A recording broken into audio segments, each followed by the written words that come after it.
that can be as well, of course, important to mention is how important it is, the processing. And how some people cry for 5 minutes and then it's over and they continue and forget, Other people, they can suffer for 5 hours, 5 days, 5 months. Heartbreak could last somebody 5 years or whatever, or the loss of someone somehow.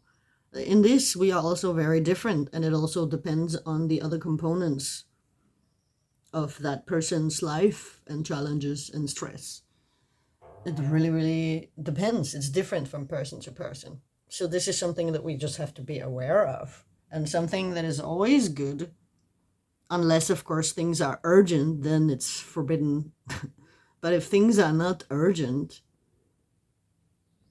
then it's very good to gently, wherever you see the right place, feel the right moment, to distract a bit from whatever it is that is keeping someone down and hurting, and put something that has a way of working kind of instantly, is that you put on some music that has a really good energy. And of course, don't go to extremes. Don't go from hurting sadness into, I don't know, some extreme something. Do it gently, and there's so much music, and so it's really quite an easy thing to do. But any little thing that we can think of that sort of starts to change the energy and change thereby the atmosphere, even if it's just a topic or even if it's an activity or whatever, and you will see and feel on the person how it's working or not, right? And what is working. When you know someone, it's also much easier to have an idea of what would be the feasible thing to do.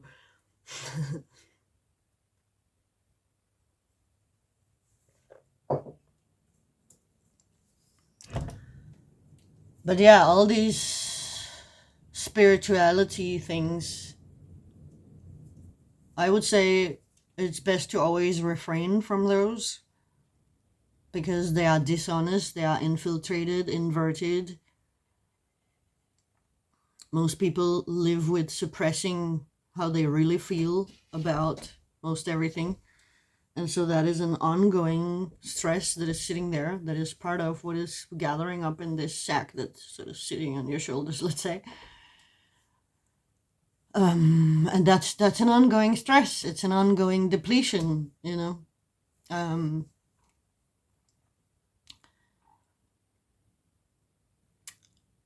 most of us know that the psychological, emotional, the basically the non-physical affects the physical, but the physical also affects the non-physical. And so, of course, if your tummy isn't too healthy and whatnot in there inside the body, well, that can cause fatigue. It can cause depression. It can cause different things, and of course, once one organ system is, not working well, if we don't realize it and address it and do the right things in time, well, then over the years, it starts to burden other organs. And so there is this depletion going on, this life energy depletion.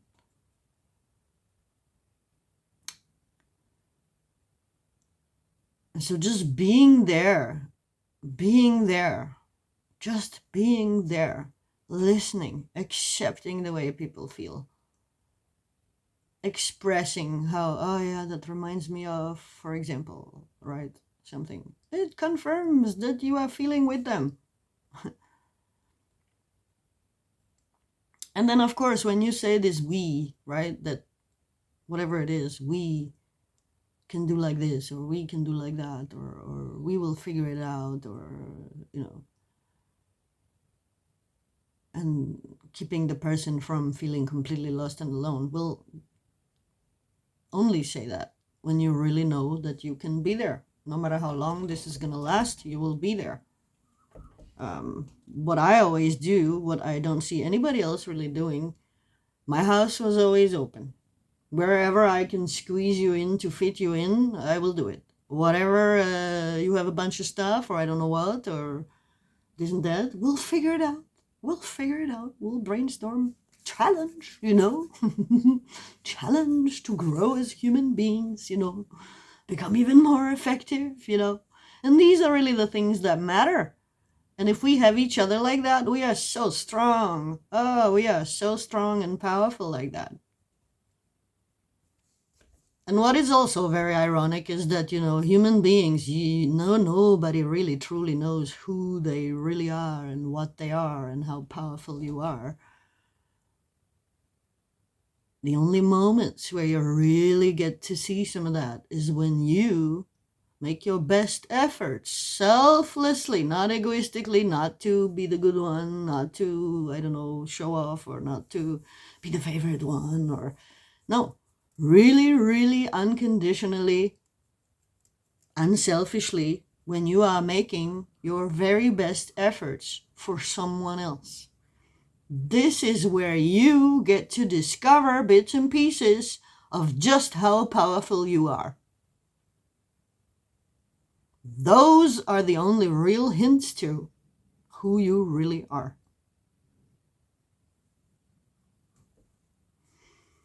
That's where you get to see your powers. Bits and pieces, little glimpses, little hints.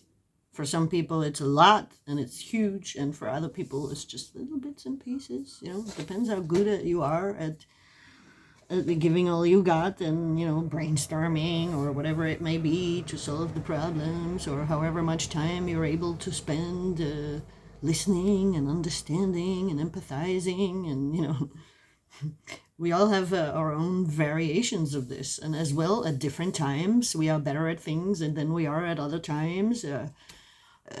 Most people think that when they have their own problems, then, they can't deal with somebody else's problems. Actually, when you take the time to set your own shit aside and absorb yourself in somebody else's stuff,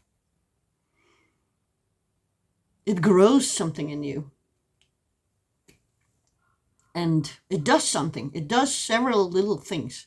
And all summed up together, what then usually happens, at least half of the time, if not more, is that when you then later are with your own issues again, then somehow it's as if it got a little bit lighter. And I noticed that already in my teens. And so I pondered that a lot at that time and throughout my life. And I've been paying really close attention to all the feelings of it and to all the components of it, anything that I could zoom into. And it's clear what is actually going on. Because when you absorb yourself in somebody else's stuff, you have a break from your own stuff, which really matters to you, which really disturbs you. That is why that when you get to, for whatever good reason, you get to release it and let it be, things become a bit looser. You have had a time out from your own shit. And in going through with somebody else through their stuff, another thing that is happening is that you get more insights and bits and pieces, and there are, your system is so unbelievable, you don't even notice most of the time. Most of it, that goes for the computing brain. It goes for the oversoul, or call it what you will, that you are actually originally are, and that you're connected to the all and stuff, and people call it God and whatever. And so there you get to connect more bits and pieces, whether you realize it or notice it or not. And that's all part of why sometimes when you then come back to your own stuff, it's as if it's even dissolving. It's as if it doesn't even matter that much anymore, or whatever the components are. But I experienced a few times throughout life that, wow, I absorb myself in somebody else's stuff, and it's like my own stuff starts to kind of fade and dissolve, and then I just go on much easier, and then it definitely does dissolve, and wow, But this factor is always there, that when you get to forget your own stuff, even if it's just for some hours, it loosens things up. So this idea that, oh no, I got enough of my own issue, bullshit. You're so wrong about that. The only thing that I have to say that I have noticed is that some people really are not capable. Some people will actually be loving and do all the efforts they can, and they will say all the wrong things. They will make you feel even worse. They really don't have it in them. And so that we are also very different, right? And our life experience and our insight, sometimes it's just the lack of insight. Sometimes it's just the lack of this and that and the other. Many times, most of the time in our world, what the problem really is that most people have not experienced what it really feels like to have someone at their side going through things with them. And so they only know a therapist or they know a life coach. And what are they doing? They're providing a subscription. You know? And so little bits and pieces of what they say might inspire you enough or be the right thing for you to have, be reminded of or whatever. But overall, I actually don't know anyone who really solved their problem and processed properly and got through. There is usually two things happening. Either it's to put it under the carpet, hide it in that sack on your shoulder, whatever, That's one thing that's happening, which is desensitizing, by the way. But another thing that is also happening is that you get to rip up all the stuff, all your wounds, and suffer even more. Picking through them, going through them. As if you're working through them. But really you're not. Really what you do is that you cement it into your system. You amplify it. And then what choice do you have afterwards? You can just feel like the impossible person, broken, loser, whatever it may be. And then what remains in the end is to just become really good at denial and suppression, which is what? Desensitizing. So there's different variations of these things, but that is what is going on. That is mainly what is going on. And the more I listen to spiritual gurus and stuff, take it with a grain of salt, all of it. Some bits and pieces will resonate right now, but not next year. Some bits and pieces might inspire you, But overall, you have to take it with a grain of salt.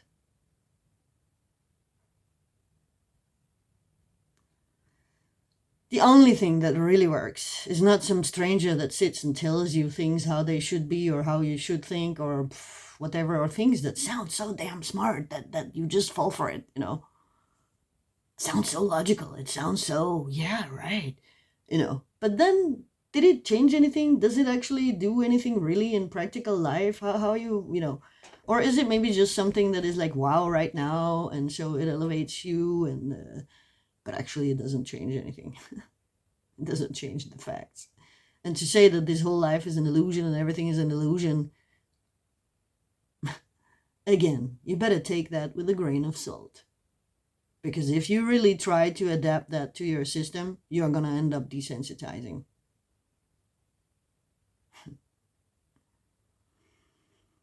Let's just be real. This world is full of suffering, and that is why the most important things are connection with each other, to being with each other through things. We are so powerful together. Instead of writing books about all sorts repetitively, there's 1,000 books on this subject and that subject and whatever, and repetitive bullshit. We need like some proper teachings about how we actually are there for each other. And again, I have to return to that. Go try ChatGPT and learn from it. It is programmed to give the most perfect example of how to pay attention and respond in detail and really be unconditionally there paying attention. Of that, it's a really good example of what humans should be like and what they once were like and what very, very, very few people still are like. Those who haven't hollowed out. Those who haven't become what people call NPCs. Humans that look human, but, the more you try to explain them something, the more you realize that you don't seem very human,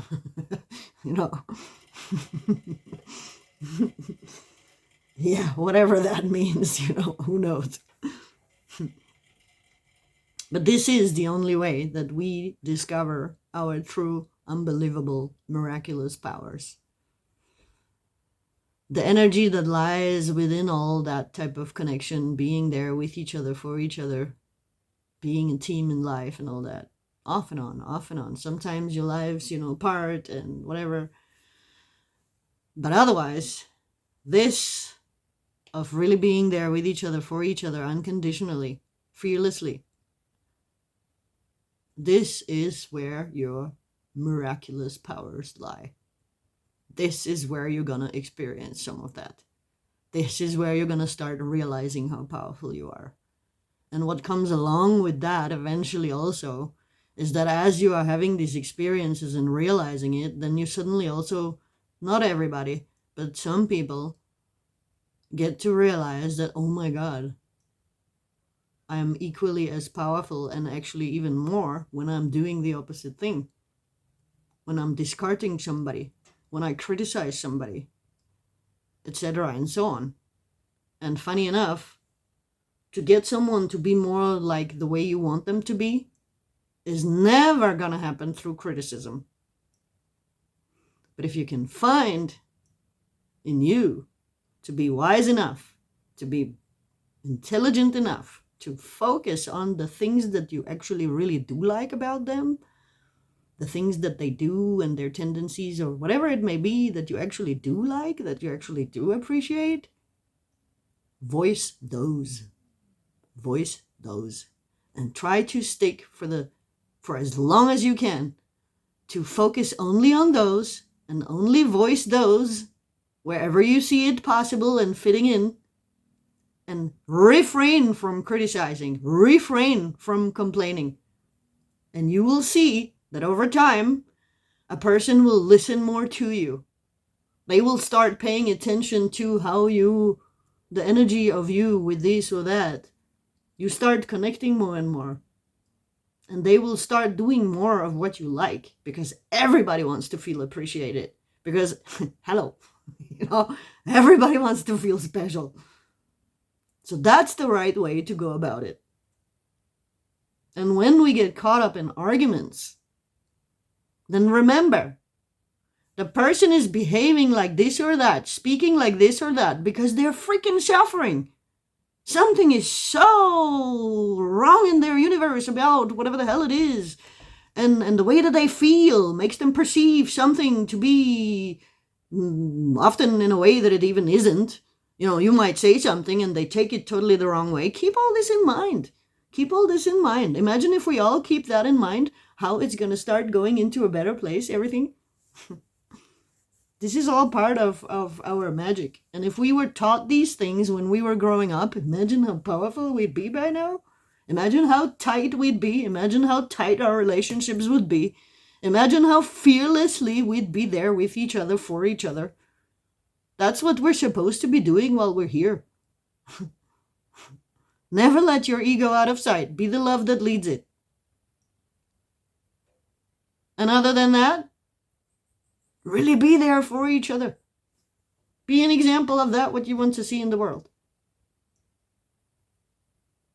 This is so powerful. This is our only chance. And with everything that's going on in the world right now, this is really our only chance. Because when we stand together, two minds are more than two minds together. Because as they join, they start to trigger things in each other. So that one mind becomes like more minds. And the other one too. And so two people together is like more than two minds. And when we are really unconditionally and loyally and faithfully with each other, I can't even describe the power that we have. We always figure things out. And then we connect with more people. And then we are more powerful. Because when others see and feel, whether they register it consciously or not, they see your team, they see your connectedness, they see, they feel this. It's very attractive. It's very attractive to know you. That is, for example, also how couples become friends with other couples, let's say, right? or two friends together will get to know more people than one person alone. There you have it. It's as simple as that. The power that we feel so powerless. This power is right in front of you. It's all around you. Understand the power is in the damn selflessness. Because in the selflessness lies the courage. And in the courage lies the invincibility. And love is the love. That's what it is. It's being a being of love. Love is invincible. And that's why when you are in this physical reality, you have the ego to protect you and keep you alive. So you have to balance those two. But it is the love that is supposed to lead the ego and never let it out of sight. Because without the love being the leader of that ego is going to take you down some bad shit. And you might achieve all the success and the status and all that. But all the time, you're hollowing out. And this life is short. It's not worth it to hollow out. So, I'd love to have questions on this also. How to be there for each other. Examples of something. Examples of these things. It's a conversation that we should be having. YouTube should be full of it. Full of this kind of stuff. Full of addressing where our miraculous superpowers are. And they are not in denying problems. They are not in on the contrary, that is hollowing you out, that is disconnecting you, that is piling up things, that is the main reason why stress kills. Yeah. So, any questions are very welcome.